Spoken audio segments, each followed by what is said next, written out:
DJ Kanchan Raj Hajipur Vaishali. गुंजन recording studio बलहा बाजार। हमरा गे छौरी लाभर बना हे गे लाभर बना। हमरा गे छौरी सैया बना अपन राजा बना। कहबी ते पटना घुमा देब, पूरा खगड़िया देखा देबोगे। कहबी ते बलहो देखा देब, झूला पे तोरा चढ़ा देबोगे।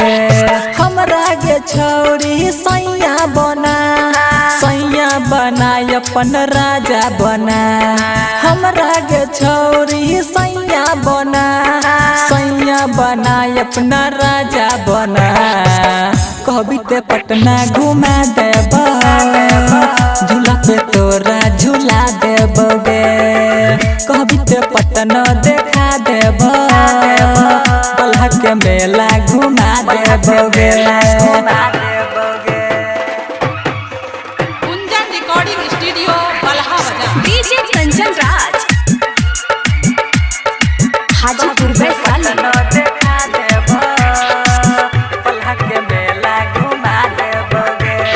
हमरा सोनक नहीं मिलता गे छौरा, साचे कहै छियो जान गे।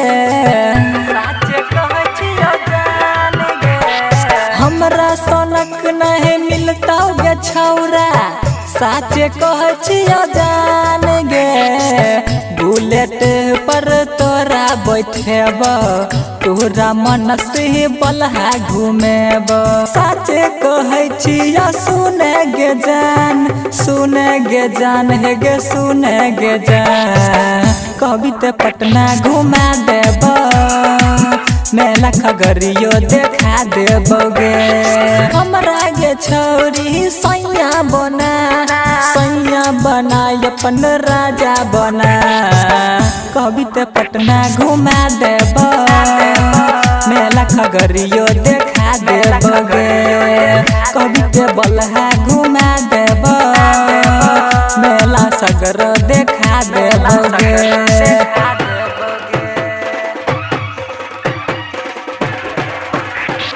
डीजे कंचन राज हाजीपुर वैशाली।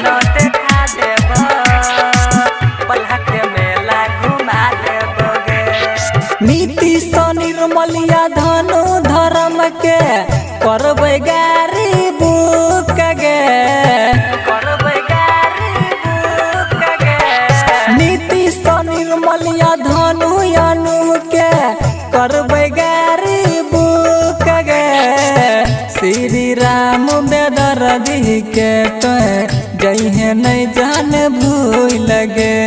साचे कहै छियो माने गे बात हे गे माने गे बात। कहबी ते पटना घुमा देब, पूरा बलहो देखा देबोगे। हमरा गे छौरी सैया बना अपन राजा बना। कहबी ते पटना घुमा देब, मेला खगड़ियो देखा देबोगे। कहबी ते बलहा घुमा देब, मेला सगर देखा देबोगे। गुंजन रिकॉर्डिंग स्टूडियो बलहा बाजार।